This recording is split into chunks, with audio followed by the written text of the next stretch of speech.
بسم اللہ الرحمن الرحیم۔ السلام علیکم ناظرین، فلسطین آ کر بنی اسرائیل نے طرح طرح کی نافرمانیاں شروع کر دیں، جس کی وجہ سے اللہ تعالیٰ نے انہیں وادی تیہ میں 40 سال تک کے لیے بھٹکا دیا۔ اسی دوران حضرت موسیٰ علیہ السلام اور حضرت ہارون علیہ السلام نے عمالقہ جو اس وقت بیت المقدس پر قابض تھے ان سے جنگ کی اور بیت المقدس کے علاقے کو فتح کیا، اور ان کے بعد حضرت طالوت علیہ السلام کی قیادت میں ایک جنگ لڑی گئی جس میں حضرت داؤد علیہ السلام نے جالوت کو قتل کیا، اور اس طرح فلسطین کے سارے علاقے پر حضرت طالوت علیہ السلام کی حکومت قائم ہو گئی۔ طالوت کے بعد حضرت داؤد علیہ السلام بادشاہ بنے، اور ان کے بعد ان کے فرزند حضرت سلیمان علیہ السلام کی زبردست حکومت فلسطین کے پورے علاقے پر قائم ہو گئی۔ لیکن حضرت سلیمان علیہ السلام کے بعد ان کا بیٹا بادشاہ بنا، وہ انتہائی عیاش اور بد کردار تھا۔ اس نے اپنی قوم میں بے حیائی اور بت پرستی عام کر دی، اور یہ بھی سابق عوام کے اخلاقی اور اعتقادی بیماریوں میں مبتلا ہو گئے، جس کی وجہ سے اللہ نے بابل کے بادشاہ بخت نصر کو ان پر مسلط کر دیا، جس نے 578 قبل مسیح ایک زوردار حملہ کر کے سلطنت یہودیہ کے تمام چھوٹے بڑے شہروں کی اینٹ سے اینٹ بجا دی، یروشلم اور ہیکل سلیمانی کو پیوند خاک کر دیا، ہزاروں لوگوں کو تہہ تیغ کر دیا، اور جو بچے اور عورتیں بچ گئے انہیں اپنے ساتھ عراق لے گیا۔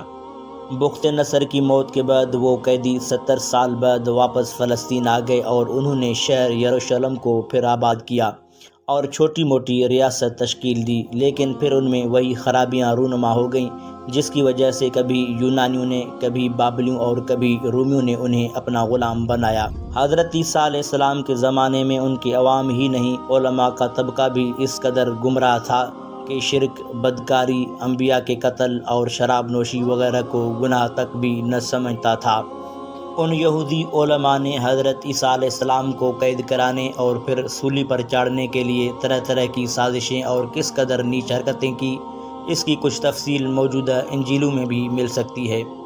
حضرت عیسیٰ علیہ السلام کو آسمان پر اٹھائے جانے کے بعد سن 70 عیسوی میں اللہ تعالیٰ نے ان پر رومی حاکم ٹائٹس کو مسلط کر دیا، جس نے 1,33,000 یہودیوں کو قتل کر دیا۔ 70,000 کے قریب غلام بنا لیے گئے، جنہیں بھوکے درندوں کے سامنے کھانے کے لیے ڈالا گیا۔ اس کے بعد یہود 1750 عیسوی سال تک پھر کبھی اس سرزمین پر آباد نہیں ہو سکے۔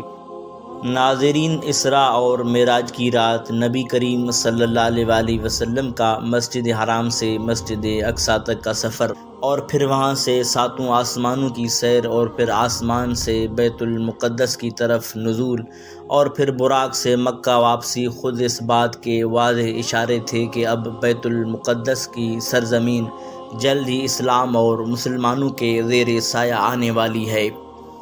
پھر نبی کریم صلی اللہ علیہ وسلم کا 16 یا 17 ماہ تک مسجد اقصیٰ کی طرف رخ کر کے نماز پڑھنا گویا اس بات کی صراحت تھی کہ اب یہ مقدس سرزمین نہ یہود کی ہے نہ عیسائیوں کی، یہ صحیح دین اور صحیح اسلام کے پیروکار کی ہے۔ 17 ہجری بمطابق 638 عیسوی کو جب مسلمانوں نے حضرت ابو عبیدہ بن جراح کے ماتحتی میں ملک شام کو فتح کیا تو بیت المقدس کا بھی محاصرہ کر لیا، تو بیت المقدس کے پوپ نے، جس کا نام سرفیانوس تھا، مسلمانوں کے سامنے یہ شرط رکھی کہ اگر آپ کے امیر المومنین بذات خود یہاں تشریف لائیں گے تو میں شہر کی چابیاں ان کے حوالے کروں گا۔ چنانچہ حضرت عمر فاروق رضی اللہ تعالیٰ عنہ نے اپنے غلام کے ساتھ بیت المقدس کا سفر کیا، اور پوپ سرفیانوس نے بیت المقدس کی چابیاں حضرت عمر فاروق رضی اللہ تعالیٰ عنہ کے حوالے کیں۔ حضرت عمر فاروق رضی اللہ تعالیٰ عنہ نے وہاں پر اپنا مشہور معاہدہ لکھوایا، جسے میثاق عمر کہا جاتا ہے، جس میں آپ نے ایلیا یعنی بیت المقدس کے تمام عیسائیوں کے جان و مال اور عزت، آبرو اور گرجا و کلیسا کی حفاظت کی گارنٹی عطا فرمائی، اور انہیں دینی و مذہبی آزادی کے ساتھ زندگی گزارنے کا فرمان جاری کیا۔ اس فتح بیت المقدس میں 3,000 سے زیادہ صحابہ کرام شریک تھے۔ حضرت عمر فاروق رضی اللہ تعالیٰ عنہ نے مسجد اقصیٰ کے قریب ایک مسجد بنانے کا حکم دیا، جسے آج بھی مسجد عمر کہا جاتا ہے، اور مؤذن رسول حضرت بلال رضی اللہ تعالیٰ عنہ نے اذان دی اور مسلمانوں نے نماز ادا کی۔ ناظرین، مسجد اقصیٰ خلفائے راشدین، خلافت بنو امیہ، خلافت بنو عباسیہ میں مسلمانوں کے ماتحت رہی۔ جب خلافت بنو عباسیہ عروب زوال ہونے لگی تو عالم اسلام میں کئی چھوٹی موٹی سلطنتیں وجود میں آ گئیں، جن میں سے ایک سلجوقی سلطنت تھی جو فلسطین اور شام میں تھی، اور دوسری شیعہ رافضی فاطمی سلطنت تھی جو مصر میں قائم تھی۔ یہ نہایت ہی بدترین حکومت تھی۔ اس نے سنی سلجوقی سلطنت پر حملے شروع کر دیے، اس لیے کہ بیت المقدس انہی کے زیر انتظام تھا۔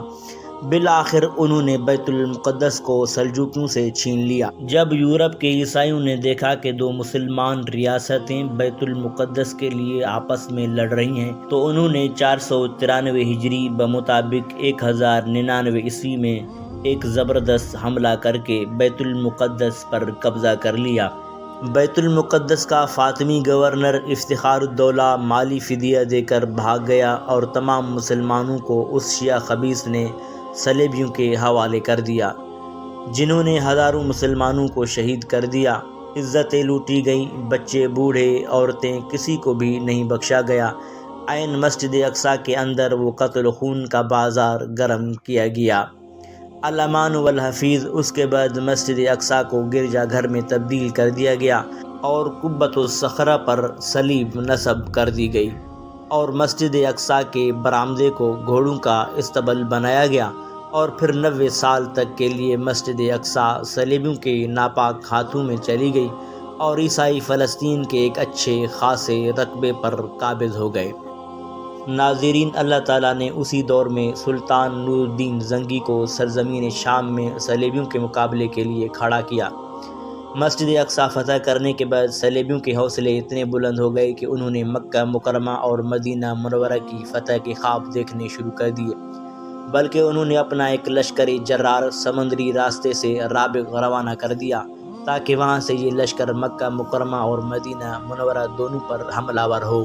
لیکن اللہ تعالیٰ جزائے خیر عطا فرمائے سلطان نور الدین زنگی کو کہ انہوں نے انتہائی برگرفتاری کے ساتھ اپنی فوجوں کو خشکی کے راستے رابغ روانہ کر دیا۔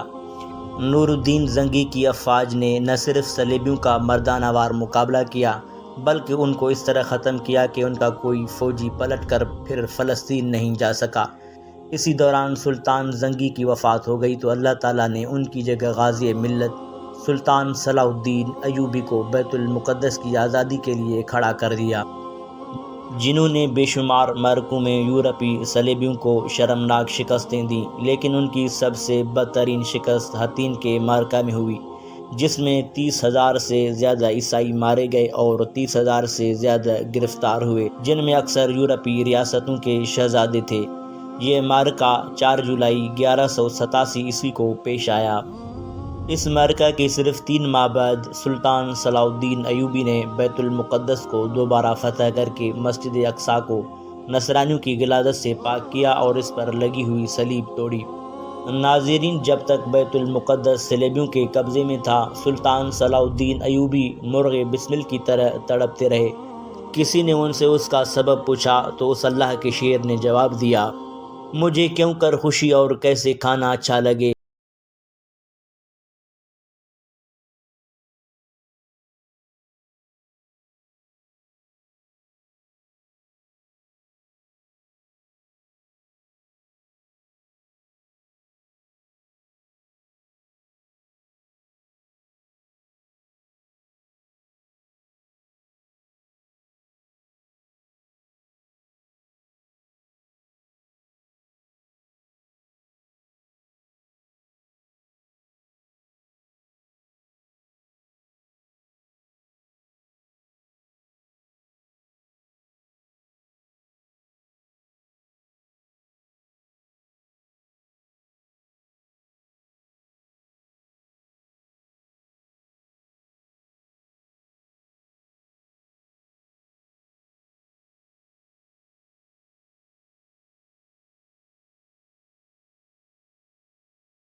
دہانے کھول دیے اور دنیا کے یہودیوں کو اس بات کی ترغیب دی کہ وہ فلسطین کی طرف ہجرت کریں اور وہاں فلسطینیوں کی زمینوں کو اونچے داموں میں خریدیں، لیکن یہ کام خلافت عثمانیہ کی اجازت کے بغیر بڑے پیمانے پر نہیں ہو سکتا تھا۔ اس کے لیے صہیونی تحریک کا عالمی صدر تھیوڈر ہرٹزل خلافت عثمانیہ کے سربراہ سلطان عبدالحمید ثانی سے ملاقات کے لیے استنبول گیا اور اپنی ملاقاتوں میں اس بات کا اظہار کیا کہ سلطنت عثمانیہ یہودی مہاجرین کو پناہ دے تو وہ سلطنت کے ماتحت رہیں گے، اور بالخصوص فلسطین میں پناہ دینے کا مطالبہ کیا۔ لیکن سلطان عبدالحمید ثانی نے یہودی مہاجرین کو فلسطین میں آباد ہونے کی اجازت نہ دی۔ ہرزل کی جانب سے سلطان عبدالحمید کو خطیر رقم کی پیشکش کی گئی، مگر سلطان عبدالحمید نے اس پیشکش کو یہ کہہ کر ٹھکرا دیا کہ میں زمین کا ایک فٹ بھی نہیں بیچ سکتا، کیونکہ یہ میری نہیں بلکہ عوام کی ملکیت ہے۔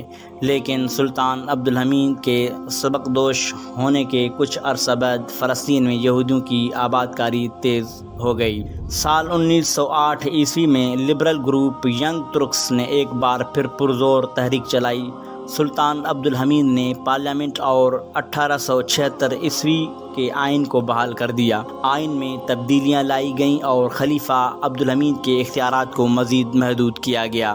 تاہم 1909 عیسوی میں سلطنت میں عدم استحکام اور حالات خراب ہونے کی وجہ سے سلطان عبدالحمید کو سبکدوش ہونا پڑا۔ ان کے بھائی محمد راشد کو ینگ ترکس کی جانب سے نیا سلطان منتخب کیا گیا۔ سلطان عبدالحمید ثانی 10 فروری 1918 عیسوی کو 75 سال کی عمر میں ترکی میں وفات پائی۔ ان کا مزار استنبول میں ہے۔